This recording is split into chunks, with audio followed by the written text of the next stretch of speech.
बड़ी पुरानी कहावत है, चोर उचक्का चौधरी और कुटनी भई प्रधान। यूक्रेन ने क्या किया, भारत को दोष दिया है और कहा है कि आप जो रूसी तेल खरीद रहे हो वो रूसी तेल हमारा खून है। अब यूक्रेन का जवाब जयशंकर की जवाब ने दे दिया है। जानेंगे कि यूक्रेन अब सारा दोष भारत पर मढ़ रहा है, लेकिन उसके राष्ट्रपति जेलेंस्की पर्दे के पीछे कौन सा खेल खेल रहे हैं और भारत ने कैसे दे दिया है तगड़ा वाला जवाब। आइए जानते हैं इन खबरों को विस्तार से। ये तो बड़ा सच है कि रूस और यूक्रेन के बीच जो युद्ध चल रहा है, इस समय भारत बड़ी मात्रा में रूस से क्रूड ऑयल खरीद रहा है और भारत के इस कदम को लेकर अमेरिका समेत कई यूरोपीय देश पहले ही नाराजगी जता चुके हैं कि हम तुमसे नाराज है भैया, तुम मत खरीदो। हालांकि भारत ने हर मौके पर रूस के साथ अपने रिश्तों को लेकर दो टूक जवाब दिया है। अब यूक्रेन के विदेश मंत्री दिमित्री कुलेबा ने भारत को लेकर एक बड़ी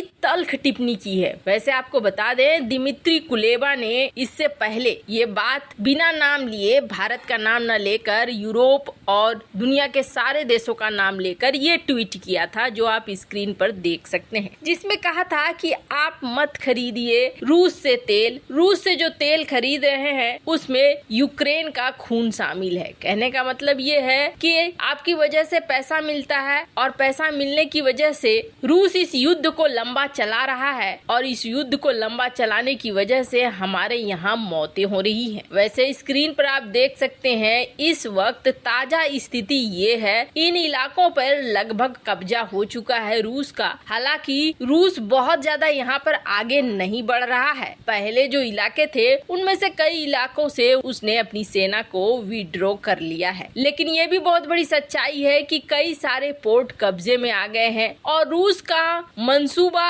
अगर पूरा नहीं तो कम से कम 60-70% तो पूरा हो ही चुका है, क्योंकि जो ब्लैक सी है वहाँ पर लगभग उसने अपना पैर जमा लिया है। ब्लैक सी में अपना पैर जमाने की वजह से यूक्रेन के लिए सबसे बड़ी मुश्किल है। पर बात यहाँ हो रही है भारत की। ये वाला जो ट्वीट था ये उन्होंने किया था सभी को लेकर, पर अब उन्होंने खास तौर पर भारत के लिए ये बात कही है। उन्होंने कहा कि रूस से कच्चे तेल का जो भी बैरल भारत पहुंचाया जा रहा है इसमें यूक्रेनी नागरिकों का खून मिला हुआ है। उन्होंने ये भी कहा कि यूक्रेन को भारत से अधिक प्रैक्टिकल समर्थन की उम्मीद है, क्योंकि वो रूस से लड़ रहा है। उन्होंने यूक्रेन में फंसे भारतीय छात्रों की वापसी में की गई सरकारी मदद को भी याद दिलाया कि हमने कैसे आपके छात्रों को बाहर आने में मदद किया। और ये सब कुछ हो कहाँ रहा था? द हिंदू ने एक सवाल किया था जिसके जवाब में दिमित्री कुलेबा ने कहा कि जब भारत रूसी कच्चा तेल खरीदता है तो उन्हें ये समझना होगा कि छूट का ये भुगतान यूक्रेन के खून से करना होगा। भारत को मिलने वाले रूसी कच्चे तेल के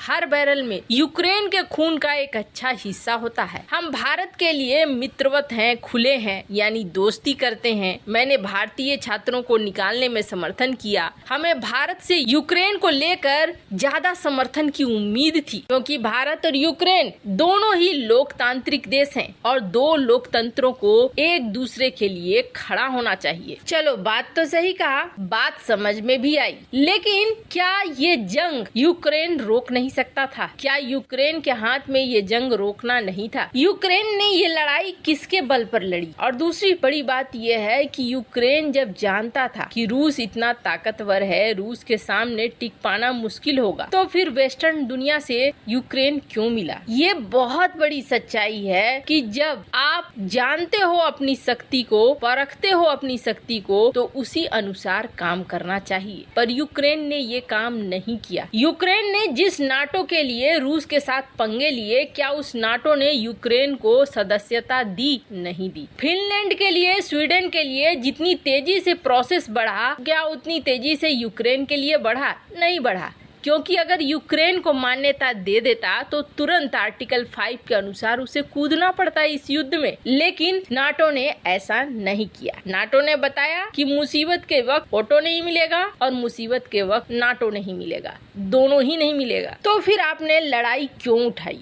फिर भी चलो, अब तक शांति वार्ता या शांति समझौते के लिए दोनों देश क्यों नहीं बढ़ रहे हैं? अभी भी यूक्रेन लगातार यूरोपीय देशों से, अमेरिका से हथियारों को लिए जा रहा है और इस जंग को जारी रखे जा रहा है, जबकि उसके तरफ हानि ज्यादा होता जा रहा है। और तो और ये सारा कुछ छोड़ दीजिए, जेलेंस्की की बात करते हैं। पर जेलेंस्की की बात से पहले इस ग्राफ को आप देखिए। इस ग्राफ में क्या दिख रहा है? अभी भी जो करीब ये डेटा है फरवरी 24 से लेकर जून 4 का, चाइना टॉप का बायर है, क्रूड ऑयल का भी और गैस का भी और कोयले का भी। उसके बाद बात करें, जर्मनी आता है, उसके बाद इटली आता है, नीदरलैंड आता है, तुर्की आता है, पोलैंड आता है, फ्रांस आता है, तब जाके यहाँ पर भारत आ रहा है। ये है रिपोर्ट। और दूसरी बड़ी बात, ये तस्वीरों में क्या दिख रहा है? ये किसी मैगजीन के लिए जेलेंस्की पोज दे रहे हैं और जेलेंस्की की पत्नी पोज दे रही है। मतलब यूक्रेन का राष्ट्रपति और उनकी पत्नी युद्ध क्षेत्र में ये सारे काम कर रहे हैं। आपको नहीं लगता है कि सत्ता पर एक जोकर बैठ गया है, जिस जोकर ने पूरी तरीके से यूक्रेन को तबाह कर दिया? सच्चाई तो ऐसी ही लग रही है। खैर, दिमित्री कुलेबा की इस बात का जवाब डॉक्टर एस जयशंकर के पास है। हालांकि दिमित्री कुलेबा के इस इंटरव्यू से पहले भारत ने बहुत बड़ी मानवीय सहायता यूक्रेन को भेजी, पर इसके अलावे डॉक्टर एस जयशंकर ने इस इंटरव्यू में साफ कर दिया, जहां पर उनसे सवाल पूछा गया कि हम अभी भी रूस से तेल खरीद रहे हैं, ये सही नहीं है। उन्होंने कहा कि देखो, हमारी जो पर कैपिटा इनकम है, यानी प्रति व्यक्ति आय माने तो एवरेज है $2000। हम इतना ज्यादा अफोर्ड नहीं कर सकते हैं कि बहुत पैसे लगाकर बहुत कीमत में चीजों को खरीदें। अगर हमें कोई ऐसी डील मिलती है जो डील सस्ती हो, जिस डील से हमारे आम लोगों का भला हो सके, तो हम उस डील की तरफ जाना चाहेंगे। और यही वजह है कि हमें सस्ती डील मिल रही है तो हम सस्ती डील ले रहे हैं। आप देख सकते हैं इस वीडियो को। Oil issue. Look, you have to, at this time, oil prices are unreasonably high. Okay.